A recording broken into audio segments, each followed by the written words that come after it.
Yeah, I'm Joe Dallas. How you doing? Dumb question. I know how you're doing. It's Christmas Eve. You're you're crazy busy, probably very stressed. 'Tis the season. Yeah, we all got a lot on our plate. Well, I'm not going to keep you very long today. I just want to go over a few points with you about the holiday that we're celebrating and the topics we talk about on this show and how they relate to each other. This podcast is called Christians in a Cancel Culture. In it, we talk about what it is to be a believer in a culture which is growing increasingly hostile to some specific and key parts of the Christian faith. Now, historically, the Christian church has always had pushback, sometimes severe, sometimes moderate. In America, we have at times had disagreements with the culture, but basically, up until the last decade or so, we've had pretty peaceful coexistence when it came to key points of the faith and our harmony with the surrounding culture. Wow, has that changed in the last few years, man? We are feeling it. And that's why a lot of us are saying, whoa, this is so new. This whole idea of having to defend what we believe about God, about humanity, about marriage, about sexuality, about race, about life in the womb, about the gender we're born with, and so forth. Seems like new territory, and probably for a lot of us it is, but the thing itself, no, it's not new. The desire to cancel the truth, why, that's as old as the father of lies, really. It showed up right there in the Garden of Eden, didn't it? When the serpent approached Eve and said, "Hath God said?" Yeah, let's cancel the truth by challenging it, by questioning it. Then later on, of course, during the wanderings in the wilderness, Israel got restless when Moses had been on the mount for too long. So they said to Aaron, "Forget about this God, make us a new one. Make us a new God to follow. Let's cancel the truth by revising it." According to the book of Hebrews, why Old Testament prophets were stoned to death, persecuted, sawn asunder, treated horribly. That's when the surrounding culture was saying to them, let's cancel the truth by killing the truth tellers. So really, this whole idea of cancel culture, now it's nothing new. Truth's always going to have its enemies. So stewards of truth like you, like me, we're always going to have our enemies too. Jesus said it plainly. If the world hates you, know that it hated me before it hated you. Why is that relevant to us on Christmas Eve? Because we're not just celebrating Christmas. We are celebrating the uncanceled Christmas. Let's take just a few minutes to look at that today, okay? The uncanceled Christmas. That was an event that could not be canceled. John 1:5, the light shineth in the darkness, and the darkness comprehended it not. The Greek word for comprehended there is 𝗏𝗏𝗏𝗏. That can have a positive or a negative connotation. It means basically to lay hold on something, to lay hold on something. It can refer to laying hold on truth or laying hold on a safe position. In a negative sense, it can also refer to laying hold on something with the idea of hurting it. For example, in Mark 9:18, that same word is used, comprehendeth or 𝗏𝗏𝗏𝗏, for the idea of laying hold on something to torment it. When the father of a demon-possessed boy in Mark 9:18 was saying to Jesus, "A spirit lays hold on my son and torments him to tear him apart." That's what the darkness wants to do with the light. Lay hold on it, to dismantle it, tear it apart, cancel it out. Hey, that's what some of the forces surrounding Jesus and his birth were trying to do, weren't they? Right there from the very beginning. Cultural disapproval certainly loomed large in front of Mary and Joseph. Here's an unwed but betrothed young maiden who is now pregnant. There goes her reputation. Oh, the culture was looming large in front of her there. Was looming pretty large in front of Joseph, too. The poor guy had to have been thinking, man, I'm going to look like a cuckold, like some sort of a fool. I'm going to be disgraced. I'm going to be mocked. Herod certainly tried to cancel out the life of Christ, didn't he? When he ordered that all children under 2 years of age be slaughtered to take care of this new king that had been born and whose birth had been foretold. But of course, Truth couldn't be canceled, could it?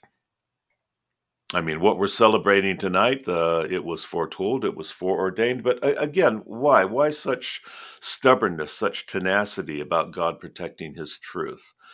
Of course, it's self-evident why. God is light, in him there's no darkness at all. God speaks truth. God cannot lie. God's truth is not going to be canceled regardless. God's not going to allow his truth to be canceled. That's all true. That's all true. But let's make it more specific to the season. Why could that first Christmas not be canceled? I would submit that it is because Christmas is not only about Jesus, although it is certainly about Jesus, but it is also about you. Please think about that, okay? Christmas is not just about Jesus, it's also about you. Matthew 13:44, the kingdom of heaven is like unto treasure hidden in a field, the which when a man hath found he hides, and for joy thereof goes and sells all that he has and buys that field. The kingdom of heaven is like a treasure hid in a field, which when a man finds, he sells everything he has to purchase it. He is the purchaser. You and I, we are the purchased. The purchaser saw a field. Ephesians 1:4, according as he has chosen us before the foundation of the world, that we should be holy and without blame before him in love. John 15:16, you have not chosen me, I have chosen you. The purchaser saw a field, and for joy went out and sold all that he had. Sold all that he had. How did he do that? Paul described it pretty nicely, didn't he? Philippians 2:6. Jesus thought it not robbery to be equal with God, but humbled himself and took on the form of man. And she brought forth her firstborn son and wrapped him in swaddling clothes and laid him in a manger. For God so loved the world that he gave his only begotten son. Hey, that's how he did it. He saw a field he wanted, you, me, his bride. Really, all the people of the earth that he wanted. God wills that all should be saved and come to a knowledge of the truth. Sold all that he had, which is exactly why the angels sing, peace on earth, goodwill towards men. What did that first uncanceled Christmas mean? Goodwill towards men, towards you and I. The purchase had started. The transaction would be sealed at the cross, verified at the resurrection. Then the outpouring of the Holy Spirit, the birth of the church. The stewards of truth right up to, 2021. Still the same story, isn't it? Christmas is about Jesus. It is also about you. And key point, your value. Christmas is about you and your value. Now, we don't get to assess our own value, not with our limited knowledge. I mean, the only person who can really assess value is someone who has knowledge and authority. Knowledge and authority. I like watching 𝗚𝗛𝗡𝗏𝗏 Roadshow. My wife actually got me watching that. I wasn't interested, and then I really started to find it fascinating how people would have something and they weren't sure what it was worth.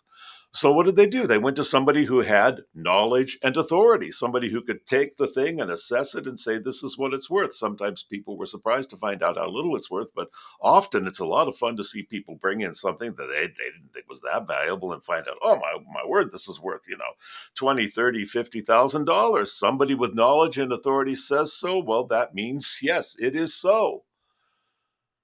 That's why my favorite Christmas carol, O Holy Night, says so beautifully, long lay the world in sin and error pining, till he appeared, and the soul felt its worth. He appeared, and the soul felt its worth. If I tell myself, Joe, you're wonderful, I'm pretty deluded. But if I tell myself, Joe, you're absolutely worthless, I'm also completely wrong. What can I say with integrity? Joe, you're valuable. You're valuable. Then I'm spot on. That's what the season is about. Christmas is about, among other things, the immeasurable worth God has placed on you and I. When he looked at that field and he said, this is the treasure I will come down and be born for, die for, and ever live to make intercession for. That's my treasure. So, Merry Christmas, you old treasure, you. You are the light of the world.